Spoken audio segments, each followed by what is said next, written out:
Bonjour, bonsoir à toutes et à tous.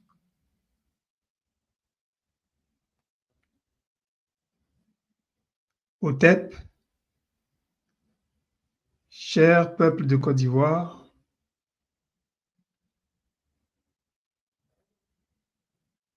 je suis heureux de vous retrouver aujourd'hui, toujours dans la même logique, c'est-à-dire nous rassembler au chevet de notre pays, la Côte d'Ivoire, qui, comme vous le savez, traverse de grandes difficultés politiques. Je suis votre frère, votre fils, pour beaucoup d'entre vous, et votre père aussi pour beaucoup d'entre vous. C'est avec un sentiment de gravité qu'il m'est donné en ces derniers jours de prendre la parole devant vous. La situation que connaît notre pays est gravissime. Les défis qui sont devant nous sont des défis d'ordre existentiel.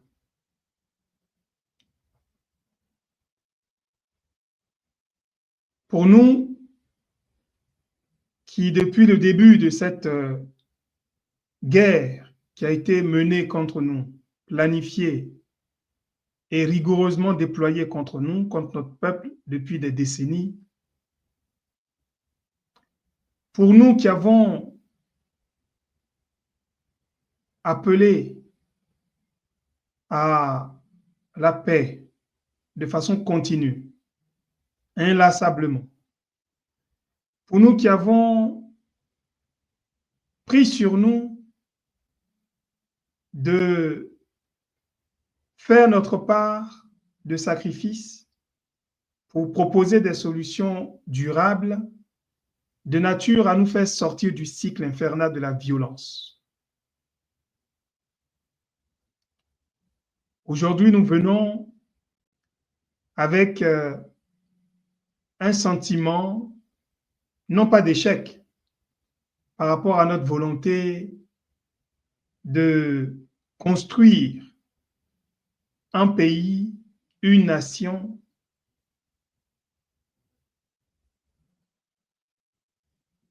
conforme,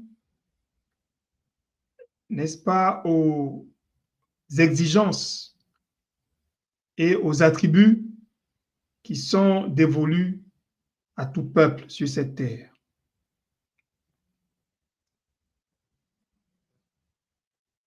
Nous avons sincèrement engagé tout ce que nous avons pu engager, y compris au risque de notre vie, pour pouvoir apporter notre contribution pour que notre peuple puisse redresser son chemin et éviter encore de devoir sacrifier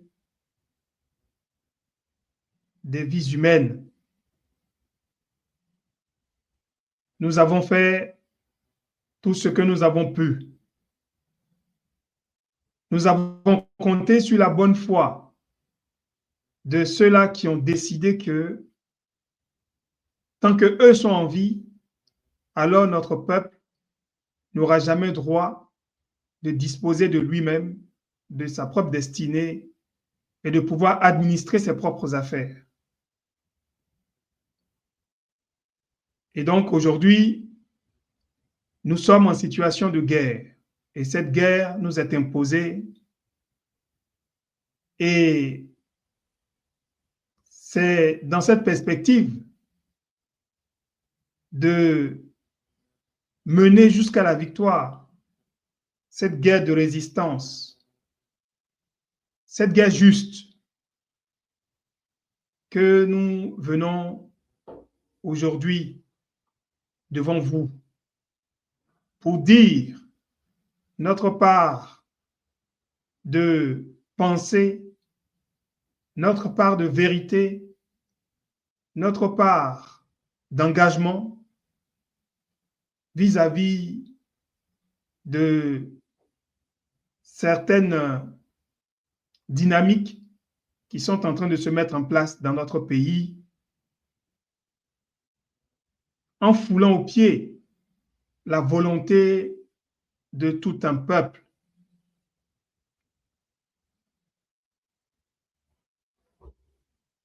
Aujourd'hui, j'ai décidé de venir prendre la parole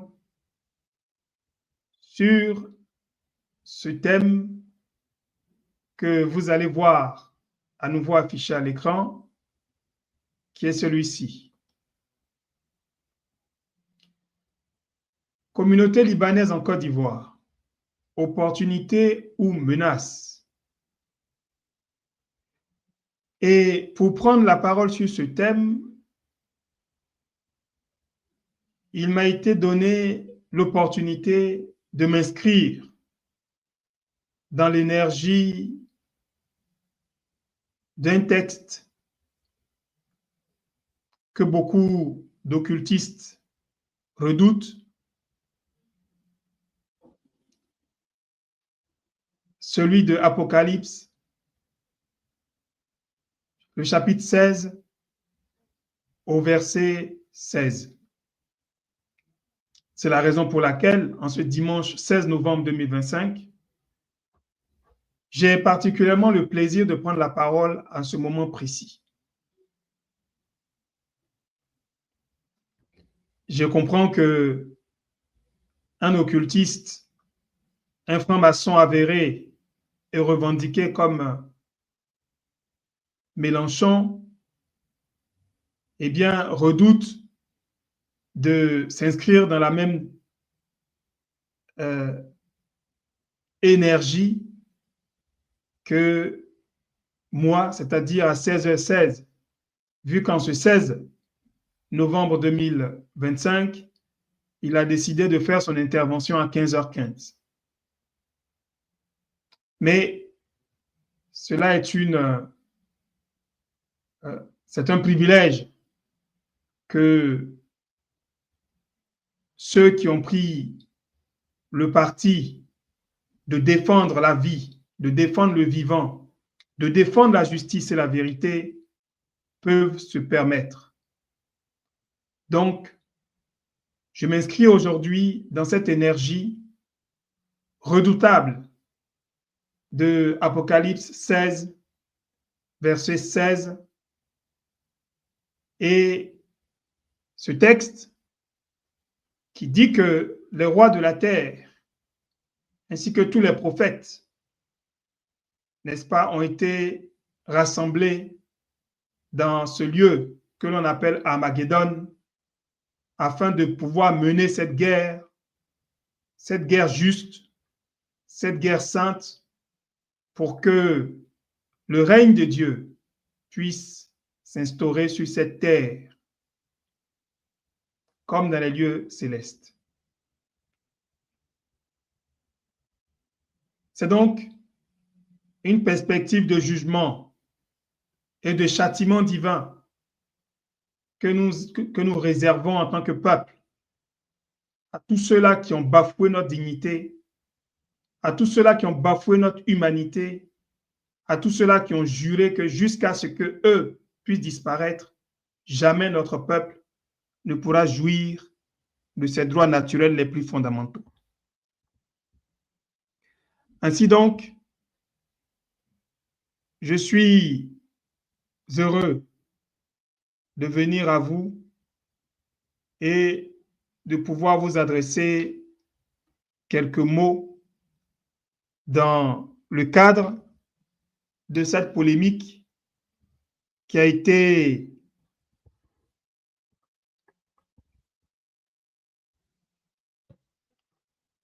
utilisée dans un effort désespéré par le soi-disant président élu démocratiquement Alassane Ouattara, qui est en grande difficulté suite à sa tentative ratée d'élection, de hold-up électoral dans notre pays et qui cherche toutes sortes de subterfuges pour pouvoir légitimer un quatrième mandat non constitutionnel en violation de la volonté du peuple de Côte d'Ivoire. Il a tout essayé.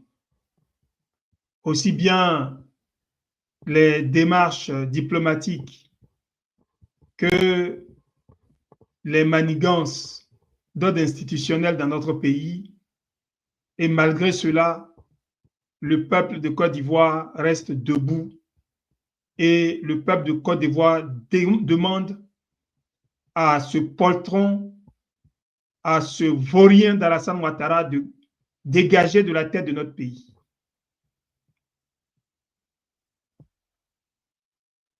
Et nous venons dire aujourd'hui, suite à cette tentative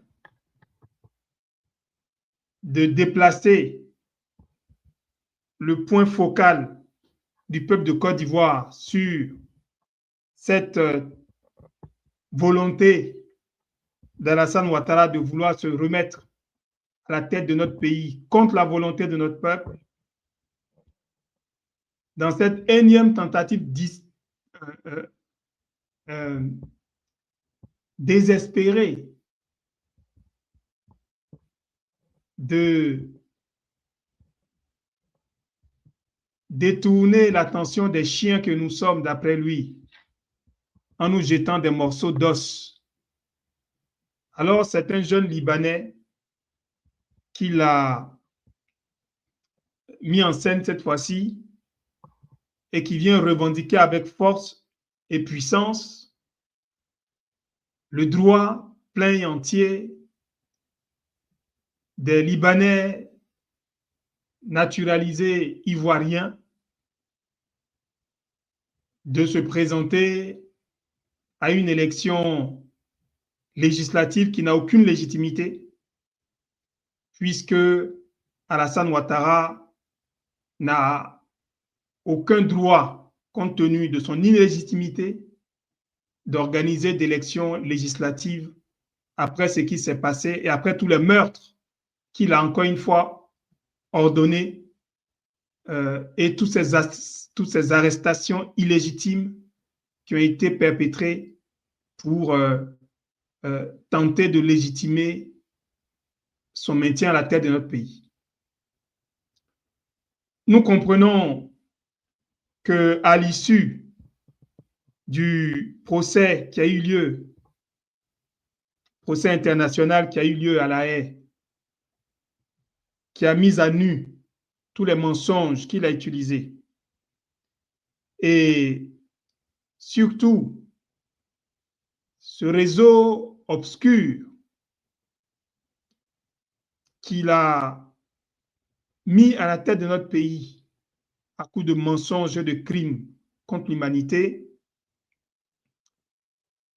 Aujourd'hui, Alassane Ouattara a peur de quitter le pouvoir pour ne pas répondre de tous les crimes qu'il a commis contre notre pays et contre l'humanité. Alors, il va utiliser nécessairement tous les moyens qu'il jugera adéquats pour essayer de rendre comme inexorable un quatrième mandat à la tête de notre pays. Mais nous disons à Alassane Ouattara, ici et maintenant, que nous, peuple de Côte d'Ivoire, nous sommes en guerre et nous acceptons de mener cette guerre contre ce régime et nous allons mener cette guerre jusqu'à la victoire. Qu'ils utilisent les Libanais, qu'ils utilisent les Français, qu'ils utilisent les Américains, tous ceux qui vont venir sur la terre de nos ancêtres pour mener cette guerre contre notre peuple, ils trouveront la mort. Et nous le disons avec l'assurance que quand nous menons une guerre qui est juste, ancrée dans la vérité, il n'y a aucun ennemi qui peut triompher de nous. Voilà pourquoi nous allons être aujourd'hui assez brefs dans cette intervention que nous voulons faire sur ce sujet. Communauté libanaise en Côte d'Ivoire, opportunité ou menace? Est-ce que nous sommes ici dans un débat qui a été mis en œuvre juste pour pouvoir légitimer un 4e mandat illégal et illégitime à la tête de notre pays, ou bien nous sommes véritablement dans une démarche existentielle qui vise à faire disparaître notre peuple. Nous posons notre voix sur ce sujet qui a effectivement permis de voir toute la détermination de notre peuple à ne pas se laisser entraîner dans cette diversion médiatique et à rester focalisé sur les vrais enjeux. Aujourd'hui, je veux féliciter tout le peuple de Côte d'Ivoire résistant. Je veux féliciter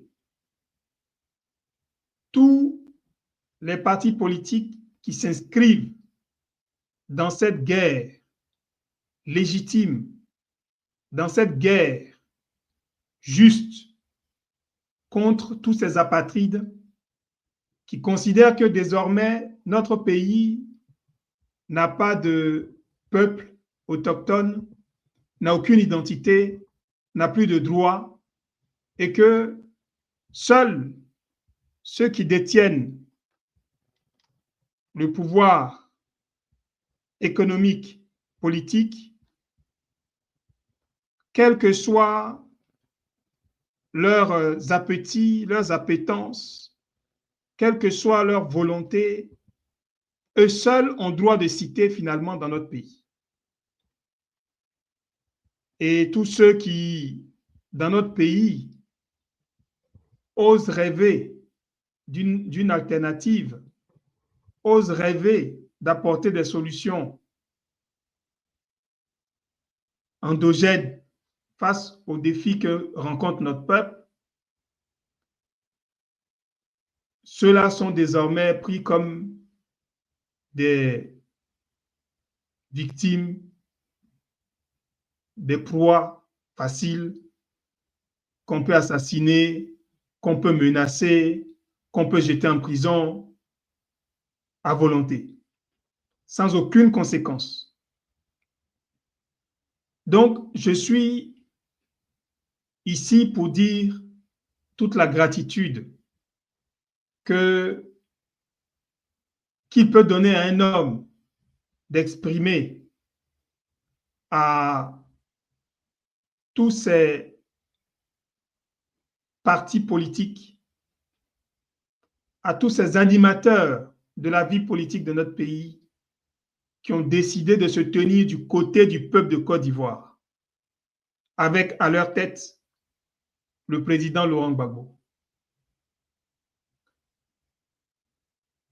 Je veux dire toute la fierté que je ressens par rapport au courage de cet homme qui n'a pas fui le pays, qui est demeuré au pays et qui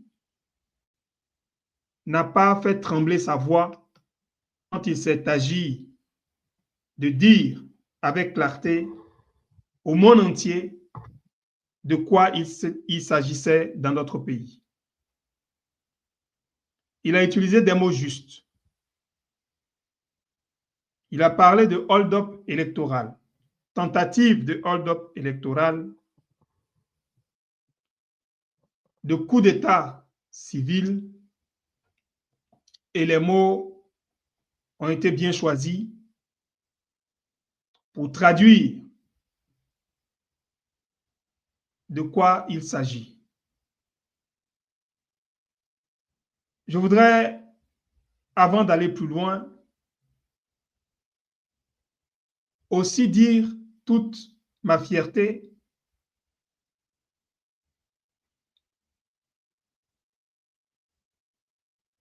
à tous ces fils, à toutes ces filles de Côte d'Ivoire qui ont décidé face à l'évidence de cette guerre qui est menée contre nous et qui vise notre disparition, qui ont décidé de mener cette guerre de résistance et qui ont décidé de s'organiser. Je veux dire toute ma gratitude à Pulchérik Balé, toute ma gratitude à Johnny Pacheco, à Okosisi Baba Nicolo, à tous ces fils et toutes ces filles qui se sont illustrés, qui ont effectivement décidé d'engager le combat véritable pour reprendre entre nos mains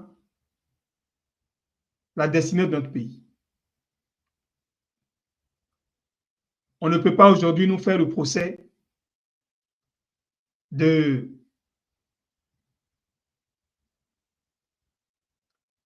des gens violents et d'être des vats en guerre, ni même le procès d'être des menteurs et des manipulateurs. C'est tout le contraire.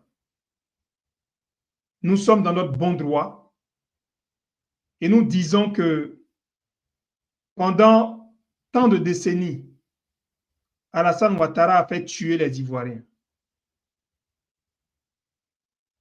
a fait massacrer nos compatriotes, avec toute sa cohorte de partenaires internationaux qui l'ont financé pour semer la mort et la désolation au sein de notre peuple. Ils ont fait verser le sang pour se hisser à la tête de notre pays. Ce n'est pas par des moyens pacifiques qu'ils vont quitter. Et donc, il est des débats que nous allons refuser désormais d'avoir. Et nous allons faire la guerre contre Alassane Ouattara et ses djoulas et tous ses partenaires locaux comme internationaux. Nous sommes dans notre bon droit. Et nous n'allons pas continuer de reculer. Nous allons nous défendre. Voilà pourquoi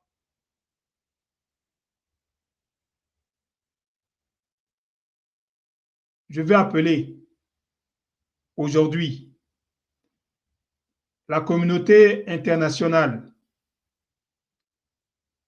qui est éprise de justice à se mettre du côté du peuple de Côte d'Ivoire dans cette guerre que nous sommes obligés de mener, puisque nous sommes tués par Alassane Ouattara comme des chiens et que nous sommes menacés pour le simple fait que nous osons user de nos droits fondamentaux, de vouloir servir notre peuple, de vouloir participer à la vie de notre pays. Il contraint à l'exil les uns en ouvrant le boulevard aux étrangers pour mettre en valeur notre pays. Et il est temps pour nous maintenant de nous organiser et de faire appel à tout partenaire international qui a suivi depuis le début cette aventure de cet imposteur que représente Alassane Ouattara à la tête de notre pays, qui ont en exécration les crimes odieux qu'il a commis pour se hisser à la tête de notre pays et crimes qu'il continue de commettre en instrumentalisant des enfants, en leur donnant des machettes, en instrumentalisant les institutions de notre pays pour pouvoir continuer à s'imposer et à imposer l'injustice et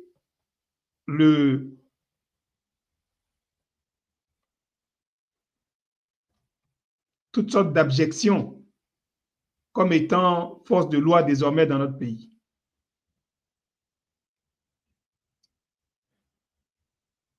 Je veux donc que nous, peuple de Côte d'Ivoire, nous constations cette ligne de démarcation nette qui, fort heureusement, se met en œuvre entre ceux parmi les fils et parmi les filles de Côte d'Ivoire qui ont décidé de se lever pour défendre la dignité de notre peuple et ces étrangers qui ont été utilisés pour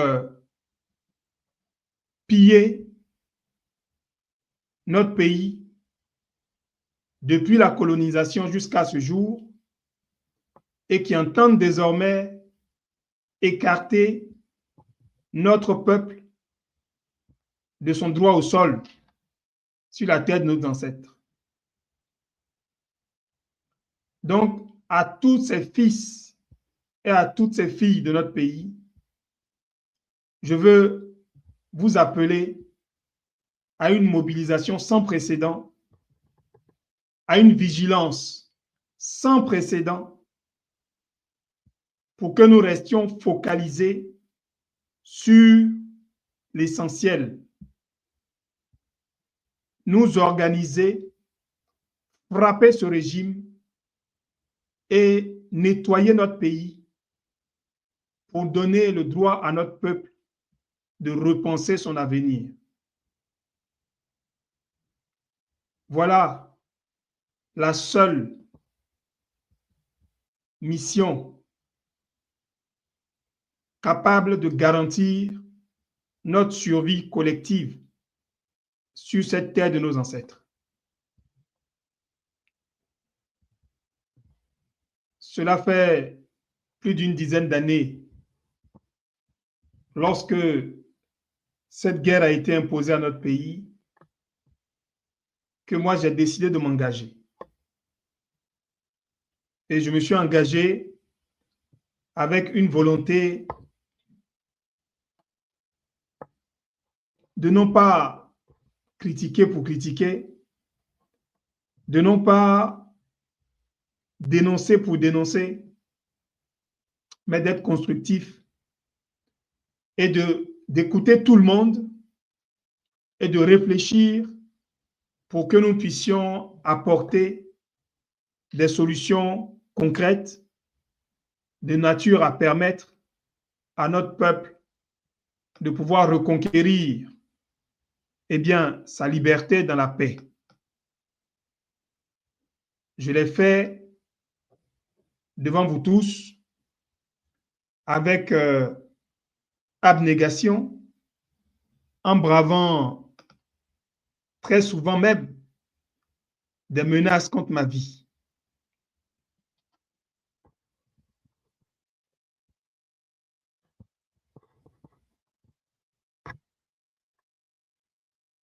Je suis chanceux aujourd'hui d'être devant vous et d'avoir le droit à la parole. Beaucoup de proches, parents, n'ont pas eu cette chance. Ils ont été victimes de mon engagement politique et je veux rendre hommage aujourd'hui à ma mère qui a été empoisonnée par Alassane Ouattara en 2020 pour chercher à faire en sorte que je puisse rentrer au pays afin de me faire taire définitivement. Le peuple de Côte d'Ivoire a assez longtemps reculé. Mais aujourd'hui, nous ne pouvons plus reculer. Et le moment est venu pour nous de prendre nos responsabilités pour défendre notre peuple, pour défendre nos droits, parce que c'est de ça qu'il s'agit, notre droit à la vie sur cette terre qui nous a tout donné, qui a fait de nous ce que nous sommes. Et cette terre dont ceux qui ont trompé, ont tué, ont volé, donc veulent aujourd'hui nous expulser. Je veux faire référence précisément à la France et non pas à Nicolas Sarkozy, parce que c'est un système qui est mis en place. Ce n'est pas de Sarkozy qu'il s'agit, il s'agit de la France. C'est la France qui a agressé notre pays. C'est la France qui a planifié l'arrêt du processus de développement de notre pays par la volonté, par l'intelligence de notre peuple.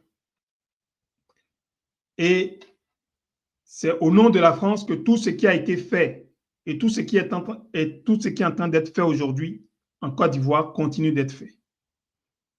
Et donc, nous n'allons pas nous cacher derrière des subterfuges de langage pour dire oui, c'est Nicolas Sarkozy et ce n'est pas une question de Nicolas Sarkozy. Bien sûr, ce maudit homme politique, brigand, doit payer pour tous les crimes qu'il a commis dans notre pays. Et pour tous les crimes qu'il continue de commettre jusqu'à aujourd'hui dans notre pays. Parce que c'est à travers lui que des pays comme le Qatar, comme les Émirats arabes unis, comme Israël, sont en train d'expulser de la ville d'Abidjan, du territoire d'Abidjan, notre peuple. C'est à travers Nicolas Sarkozy et tout le système de la France mis en place qu'aujourd'hui notre peuple est menacé d'extinction pour sauver l'économie américaine et l'économie française qui, malgré les milliards détournés pendant le Covid-19 pour renflouer leurs caisses et pour planifier leur guerre qu'ils veulent mener contre l'Afrique aujourd'hui, malgré tout cet argent qu'ils ont pris de façon artificielle en jeu d'écriture comptable auprès du FMI, de la Banque mondiale, pour aujourd'hui se donner les moyens de faire les guerroyeurs partout dans le monde. Malgré tout ça, ils sont quand même en crise. C'est pour vous dire quels piètres gestionnaires sont ces gens qui veulent aujourd'hui se présenter comme étant des modèles en matière de gestion économique, alors que ce sont des gens qui n'ont pu construire leur économie que sur la base de l'esclavage et de crimes odieux contre l'humanité.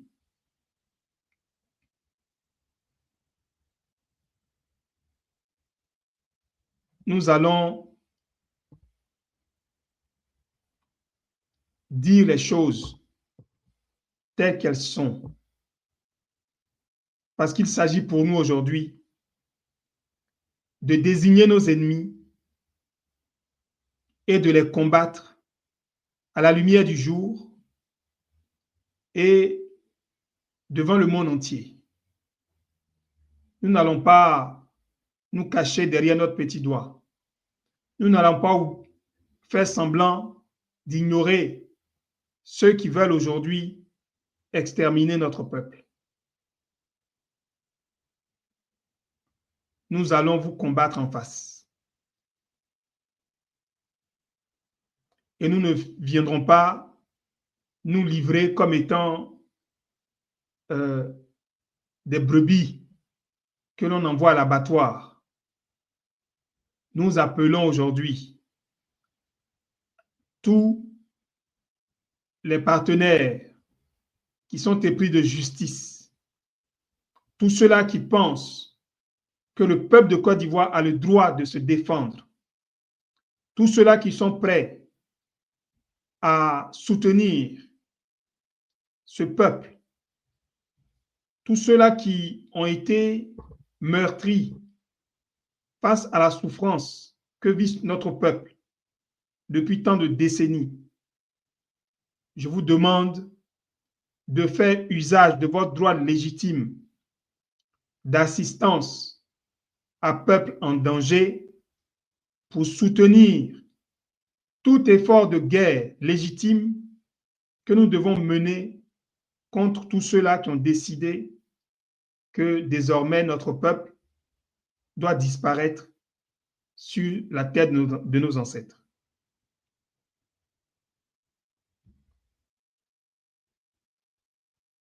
Le monde est vaste et aucune injustice ne peut prévaloir contre la volonté de tout un peuple déterminé à défendre sa dignité. Voilà pourquoi aujourd'hui, je viens prendre la parole après avoir écouté tous ceux qui ont pris la parole pendant cette tentative de diversion médiatique sur ce sujet de législatif en mettant en scène des Libanais qui veulent devenir maintenant les députés, qui veulent, après avoir confisqué le pouvoir économique dans notre pays, en bénéficiant bien sûr des largesses des colons français qui ont été les chercher au Liban pendant la colonisation pour venir les mettre à contribution pour mettre en valeur nos territoires et qui ont assisté au viol de notre peuple, au massacre de notre peuple, et qui, pendant ce temps-là, pendant que nos parents, nos ancêtres étaient interdits d'exercer des activités économiques dont les colons se sont réservés le monopole, eux, Libanais, sont venus dans notre pays, dépêchés par la France, puisque le Liban était à l'époque sous mandat français, et donc le Liban était géré par la France. Les Libanais, les Syriens, sont venus dans notre pays comme étant les auxiliaires de l'œuvre coloniale française. Et aujourd'hui, quand on entend ce jeune Libanais se frapper la poitrine pour dire que oui, aujourd'hui, nous les Libanais, nous sommes puissants et nous devons naturellement prendre le pouvoir politique comme il l'a fait et dans le contexte où il l'a fait, sachant très bien que ça allait nécessairement conduire le peuple à déverser sa colère contre les Libanais. Mais ils savent pourquoi ils ont fait cela. Et ils savent que derrière, ça allait permettre que le pouvoir moribond et illégitime d'Alassane Ouattara puisse souffler un peu au niveau diplomatique et négocier avec la France, les États-Unis pour essayer de trouver quelques légitimations en vendant un peu plus encore de territoire, en vendant un peu plus encore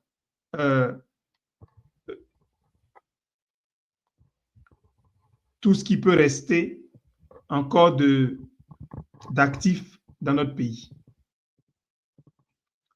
Donc, c'est un jeu dans lequel ils sont et je pense que la dynamique qui a eu lieu dans ce débat nous a permis de dire la détermination de notre peuple à ne pas tomber dans ce piège-là. Et pour ça, je tiens à dire toutes mes félicitations au peuple de Côte d'Ivoire. Les Libanais sont un épiphénomène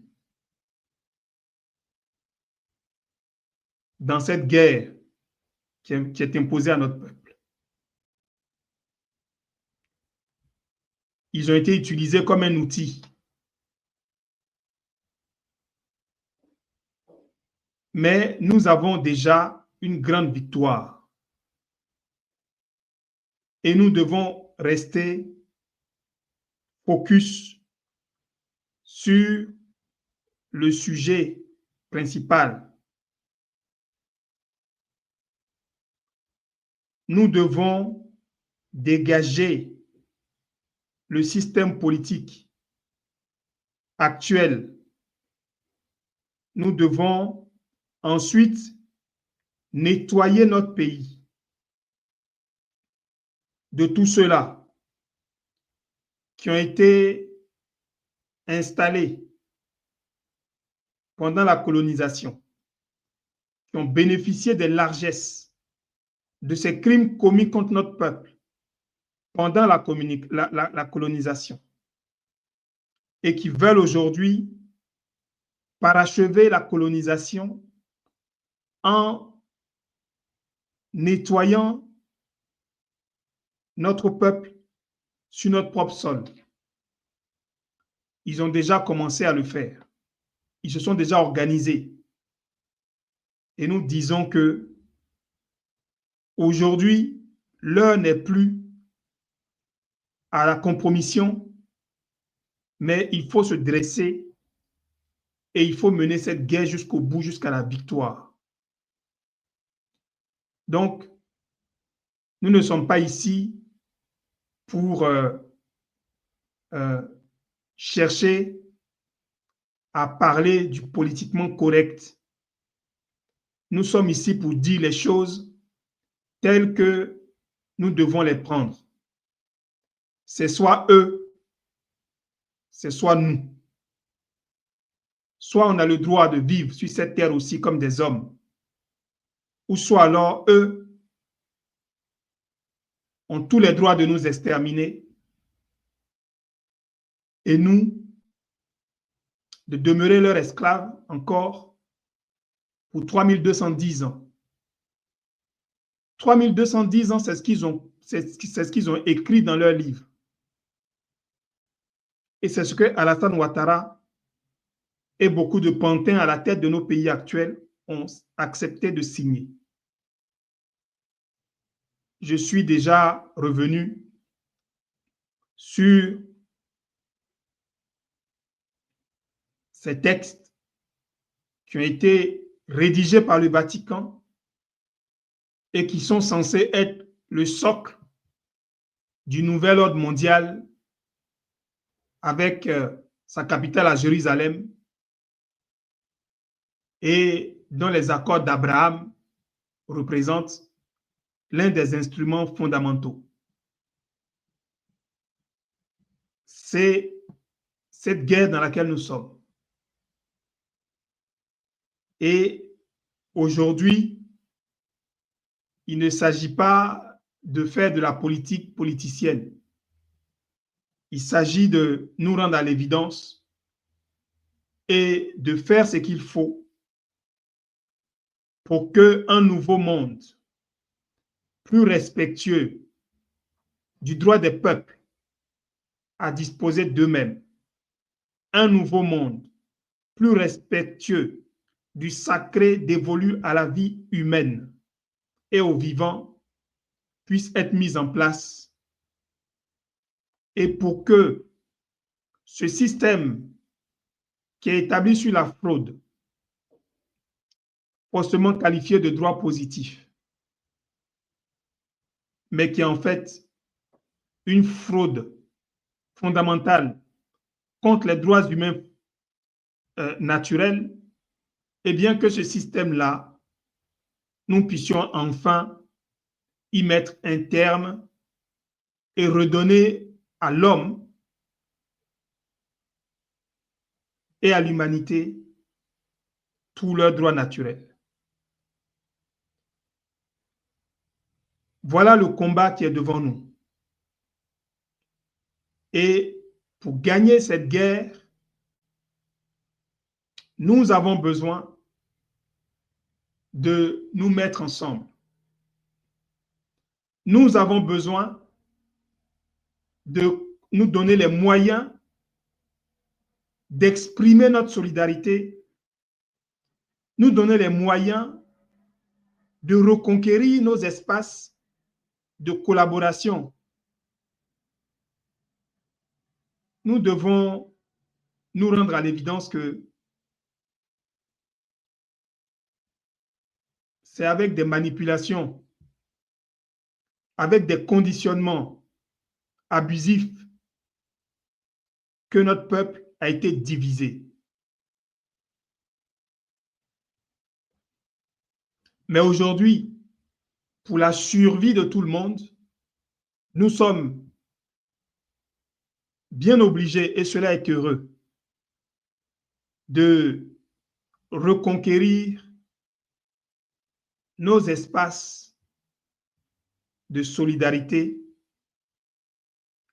pour non seulement réapprendre à nous aimer tels que nous sommes, mais surtout réapprendre à travailler ensemble, reprendre plaisir à faire du bien aux uns et aux autres, reprendre plaisir à créer des opportunités économiques,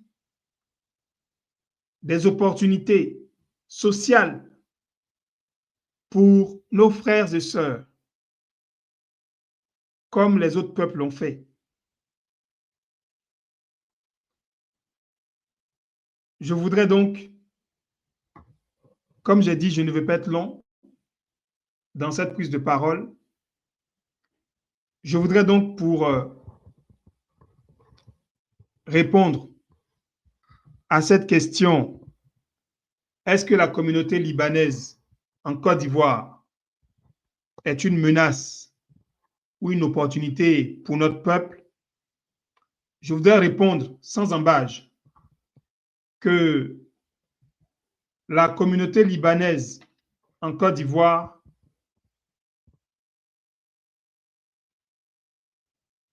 est fait partie des peuples qui doivent répondre de leurs crimes contre notre dignité. Ils ne sont pas en Côte d'Ivoire comme étant des Ivoiriens.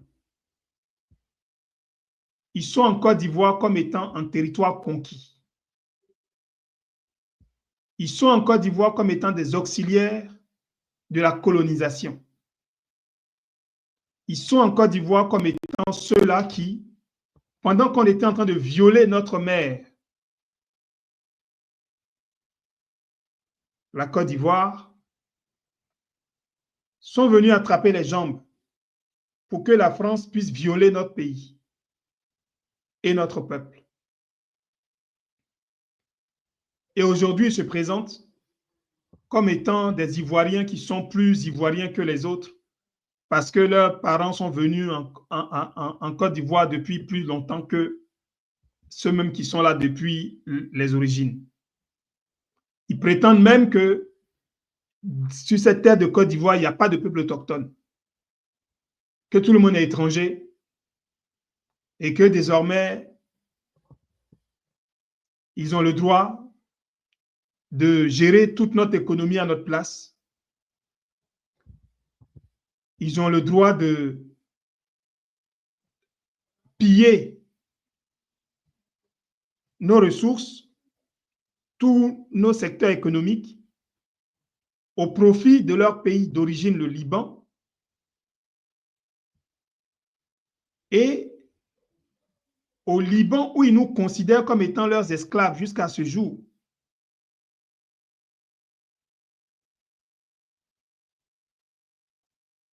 Nous sommes en guerre.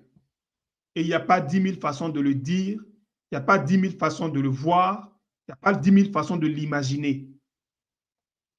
Nous sommes en guerre. Nous pensions que l'indépendance qui a été proclamée, nous pensions que la fin de la colonisation qui avait été annoncée aurait permis à notre peuple de pouvoir construire un avenir digne.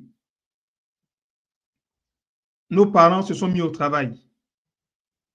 Ils ont planifié. Ils se sont regroupés. On a mis en place des mécanismes pour résoudre nos différends entre nous. On a mis des mécanismes pour pouvoir pacifier notre vivre ensemble, parce que nous sommes une mosaïque de peuples qui s'est retrouvée sur cette terre. Et il a fallu qu'en 89, François Mitterrand, qui est le père du génocide au Rwanda, qui a vu qu'avec la dynamique économique qui avait été mise en place et pensée par nos parents, nous allions pouvoir nous libérer du joug français économiquement et politiquement. Alors, ils ont fait intervenir leur fameuse conférence de la Baule. Ils ont fait intervenir avec Israël et les États-Unis comme étant les principaux financiers de cette cabale internationale contre notre peuple, leurs agents locaux, dont Alassane Ouattara hier, et aujourd'hui, des gens qu'on plastronne à la tête de partis politiques, comme le PDCI, comme les Tidiane Thiam et les gens de leur acabit, qui n'ont aucun ancrage par rapport, n'est-ce pas, à la terre de nos ancêtres, et qui, pour eux, tout ce qui est en Côte d'Ivoire doit être vendu. L'héritage de nos ancêtres n'a aucune valeur, ne mérite d'être défendu par aucun principe.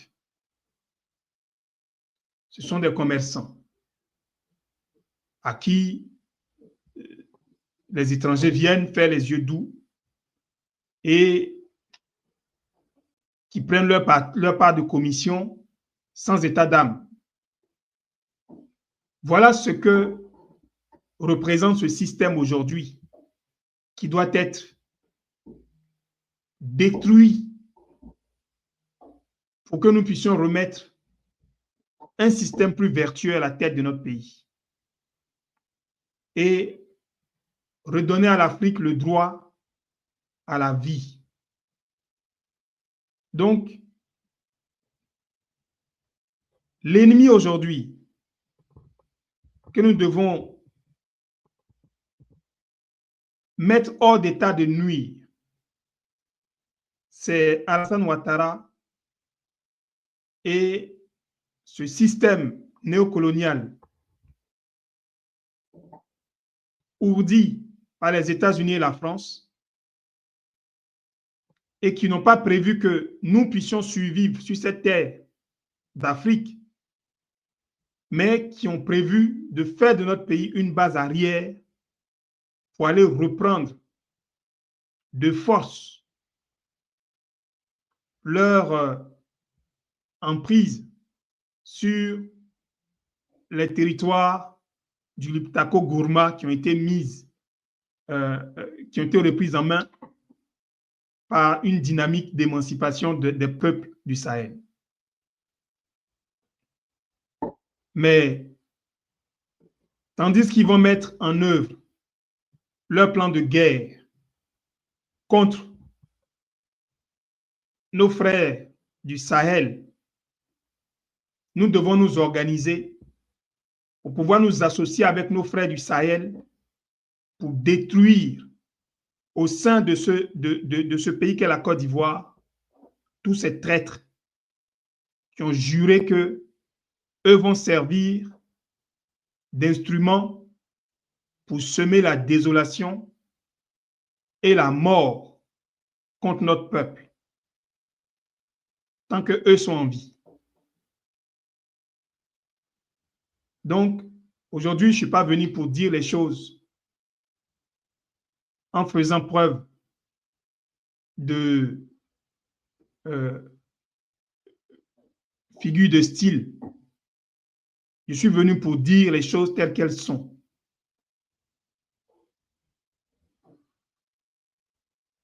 J'avais effectivement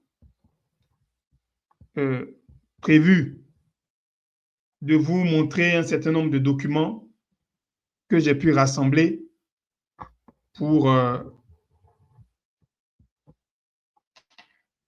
vous dire que cette histoire avec les Libanais, ce débat avec les Libanais qui veulent devenir plus royalistes que les ayants droit que nous sommes, n'est pas nouveau. C'est un débat qui a déjà eu lieu pendant les temps coloniaux. J'ai ici des revues d'époque où ce débat a été abordé de façon on ne peut plus claire.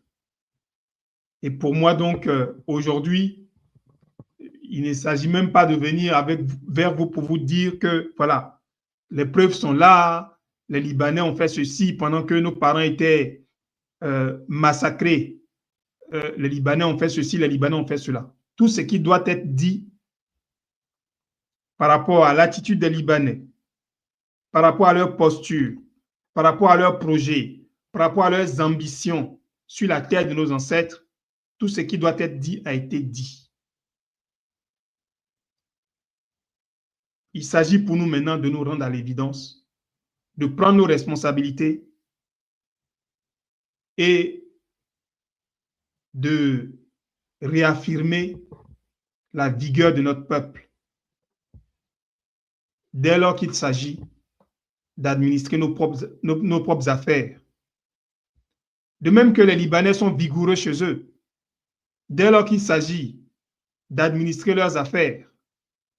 De même, nous serons vigoureux et notre main ne tremblera pas lorsqu'il s'agira pour nous de revenir nettoyer notre pays de cette gangrène que constituent ces apatrides qui ont décidé que tant qu'eux sont vivants, alors notre peuple n'aura pas le droit à la parole sur la terre de nos ancêtres. Voilà, je n'ai pas prévu d'être long aujourd'hui. J'ai prévu de venir vous dire que nous sommes en guerre et nous devons nous préparer pour mener cette guerre jusqu'au bout. Ceux qui sont restés chez eux, qui ont dit que nous, on n'est pas politique, on n'a rien à voir avec la politique, ils sont allés les trouver chez eux pour les assassiner froidement, pour décourager la mobilisation populaire. Donc, ils ont assassiné des gens qui, pourtant, prétendaient qu'eux n'étaient pas politiques. Donc, je dis que vous soyez d'accord ou pas, sachez très bien que ce qui a été prévu par ces gens-là contre notre peuple ne vous épargnera pas. Donc, il vaut mieux que chacun d'entre nous, chacune d'entre nous, retrousse ses manches, fasse jouer de toutes ses ressources pour que nous puissions nous organiser pour faire front commun et pour sauver notre peuple et pour dégager de la terre de nos ancêtres tous ces apatrides, pour remettre de l'ordre dans la maison. Voilà ce que j'ai eu à vous dire aujourd'hui. Et je tiens vraiment à féliciter tous ceux parmi le peuple de Côte d'Ivoire qui ont décidé de combattre avec vigueur ce régime moribond, ce régime amoral, ce régime criminel mis en place par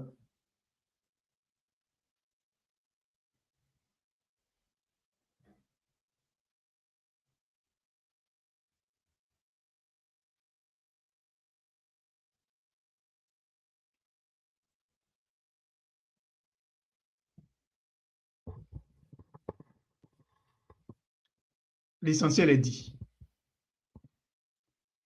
Je veux donc, pour sortir de cette prise de parole, vous dire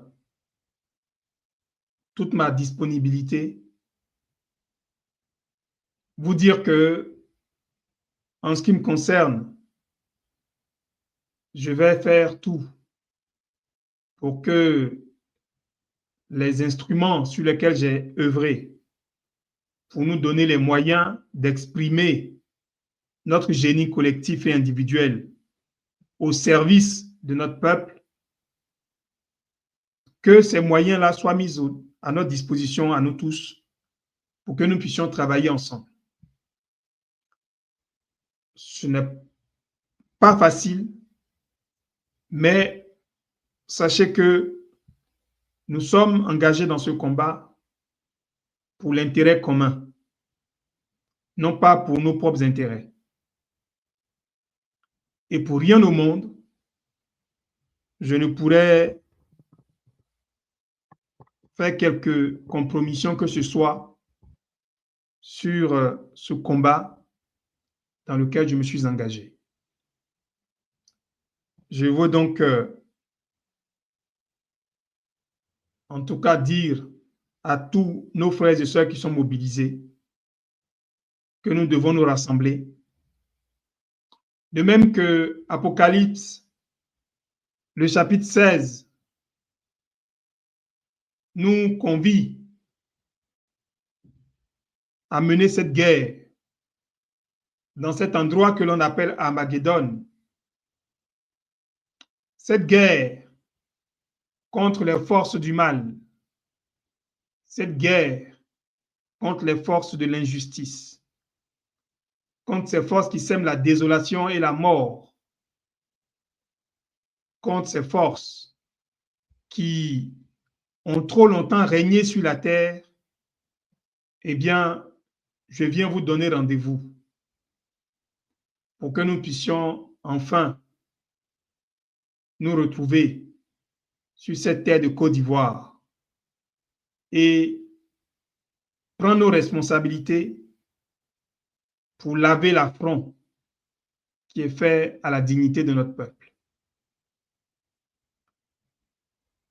Comme des abeilles conscientes et consciencieuses, le cœur à l'ouvrage nous devons garder. Ubuntu.